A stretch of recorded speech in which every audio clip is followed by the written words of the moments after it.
Welcome, I'm Nina Griffin, and this is the Astrology and Magic channel. Today, we'll talk about the astrology of April 2023. First, I wanted to say thank you to all of my patrons. I appreciate all of your support. If you would like to get access to astrological and magical content every month, you can go to patreon.com/Nina Griffin. If you would like to get access to my monthly Magical Elections ebook, which teaches you how and when to make planetary and other astrological talismans, you can go to patreon.com/Nina Griffin and go to the Magus tier.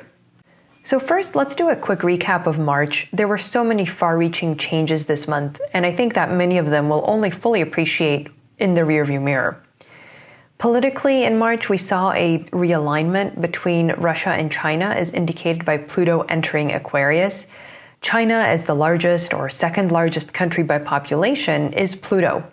And Russia historically has been ruled by Aquarius, so we could say that with Pluto entering Aquarius, China's entry into the Russian sphere is now well underway. We also saw some bank failures in the United States and in Europe. Pluto, of course, rules large sums of money. Pluto was the god of wealth in antiquity, and changing signs by Pluto indicates the shifting of major assets from one holder to another. Politicians and movements with a strong Mars energy were on the downswing in March, aligning with Mars entering Cancer, which is the sign of his fall. In addition, we had Saturn entering Pisces, and one of the manifestations was the massive rain and snow that we saw in a lot of parts of the world. Certainly here in California, we had the most snow on the mountains that we've ever had and a huge amount of rain. And that extreme nature of Saturn is really making its presence known in the realm of water, the sign of Pisces or the fishes. The themes in April are around conflict and attempted reconciliation. And there are negotiations afoot that really won't be fully resolved until June. And this could be true in our personal lives as well as in the realm of politics and elsewhere. We also start eclipse season this month with a solar eclipse on April 19th, which always dials up the drama. But remember that eclipses have a deceptive quality that can be more smoke and mirrors than affecting real changes. So don't let the eclipse shift you off of your axis. Decision-making can be particularly weak and uninformed right now. In week 1 of April, April 3rd, Mercury will enter Taurus. He's not particularly at home in Venus's sign. It's a fixed sign, so it tends to be too slow for Mercury, and it does not support the detailed analysis that Mercury enjoys and requires.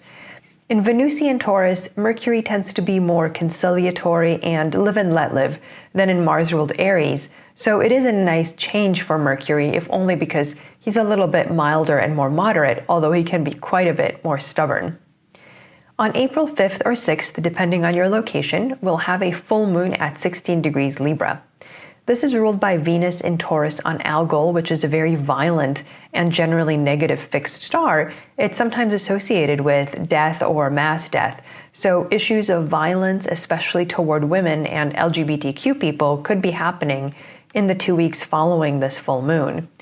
In addition, in this full moon, Jupiter in Aries conjoins the Sun, so we get themes of liberty, but also war spending.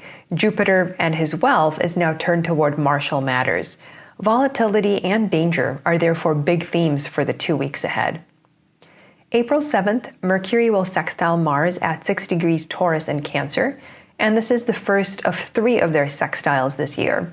So there's this protracted negotiation between the 2 planets that's starting now, and it only ends with a 3rd sextile in the series. The 2nd sextile will also be in Taurus, April 21st, with Mercury retrograde, and the last sextile will happen in Gemini and Leo, and that will happen in late June. Now, the sextile is said to be an aspect of friendship. The trine is the aspect of love, and as such, the sextile can represent negotiations, attempted settlements, coming to terms, becoming friends, even if it's just frenemies. So the Mars individuals who are currently in deep trouble, as indicated by Mars in the sign of his fall, are trying to save themselves and negotiate a path out of their difficulties. And it may work at least in part, because at the end of this process, by the time we get to the 3rd sextile in the series, Mars will be out of his fall, and even though he's peregrine in most of Leo, it is a regal sign, so it is something of an improvement for Mars's condition.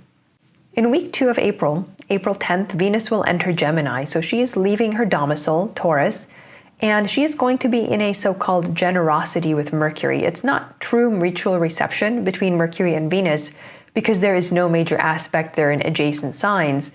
But this could actually be very beneficial for negotiations pertaining to legal matters, since of course that's Gemini ruled, as well as any kind of debates or arguments pertaining to school, education, books, and communication. So I think we're going to see an interesting approach to dealing with some issues having to do with education, whether it's, union negotiations or whether it's curriculum negotiations. April 11th, the Sun will conjoin Jupiter at 21 Aries. The Sun is very strengthened by this conjunction, but Jupiter is being purged and purified in the solar furnace, so that feeling is not mutual. Nonetheless, it's a very auspicious day for solar matters. It's a great day to speak with people in authority, for example, and a great way to get noticed. April 14th, Venus will square Saturn at 4 Gemini and 4 Pisces. This is a real affliction to Venus because she receives the malefic with open arms into the sign of her exaltation, whereas he has carte blanche to afflict her via this square. So it's a very vulnerable position for Venus. Definitely avoid this day if you could be described as Venusian in a given situation, or if you're trying to start some kind of Venusian project. It could also bring bad weather in the form of excess rain. Week 3, April 19th, we get solar eclipse at 29 Aries, which is our second Aries new moon this year. It is ruled by a fallen Mars in Cancer, who squares the eclipse by sign, although not by degree, so it's not a strong square. The eclipse is very militant as it also conjoins Jupiter in Aries. Now, eclipses tend to bring drama, and this one is no exception. There will be a full video about this eclipse, but it's not a peacemaking lunation, so I would avoid using this time to make any kind of overtures for reconciliation. With Mercury stationing retrograde as well, it will take some time to unwind and see through the drama that this eclipse will bring. So it's important to be patient and not to exacerbate things too much if you hope for them to get unwound at any later date. April 20th, Mercury retrograde will be at 15 degrees Taurus. He will eventually turn direct May 14th at 5 degrees Taurus. Now, Mercury is retrograde in Earth signs this year, so he makes harmonious aspects to Mars and Saturn while retrograde in an attempt to reconcile with these malefic planets. So you could say that Mercury is making deals with the devil while retrograde. The dark side of Mercury in Venus's sign is that no relationship is too toxic or too destructive so long as there is a relationship. It's easy to get sidetracked and tempted away from the straight and narrow path. Week 4, April 23rd, here is our second Mercury-Mars sextile at 15 degrees Taurus in Cancer. We already talked about how Mars needs this relationship to negotiate a better outcome, to help get out of its fall, basically. And it's equally important to recognize Mercury's role in this. Mercury starts this negotiation peregrine in Taurus, and the series ends with Mercury in Gemini in June. So Mercury makes a deal with the devil, but it actually pays off, at least in the short term. On a practical level, if you are entering a longer negotiation in Mars, consider whether you are Mercury or whether you are Mars, and conduct yourself accordingly. It seems like a win-win. During the second sextile with Mars, it probably will feel like no progress is being made, but it's still part of the larger process, and it's important to stay patient. The same day, April 23rd, Mercury retrograde will have his evening set into the Sun's rays at 15 Taurus. Any kind of discussions and negotiations may seem at an end and dead, even to the people participating in the discussions, and certainly from the outside to any uninitiated observers. But the discussions can still succeed. It will just take more time into late June, so just be aware of that. April 25th, Jupiter will have his morning rise out of the Sun's beams at 25 Aries. It's a glorious moment for rejuvenated Jupiter who's passed through the Sun's rays.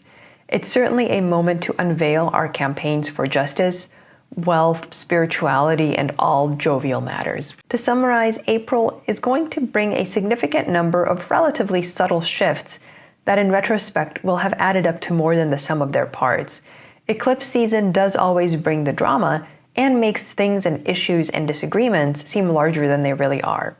If you haven't yet seen my whole year 2023 forecast video to get the larger picture, you can check it out. And of course, I welcome you to subscribe to the Nina Griffin channel on YouTube.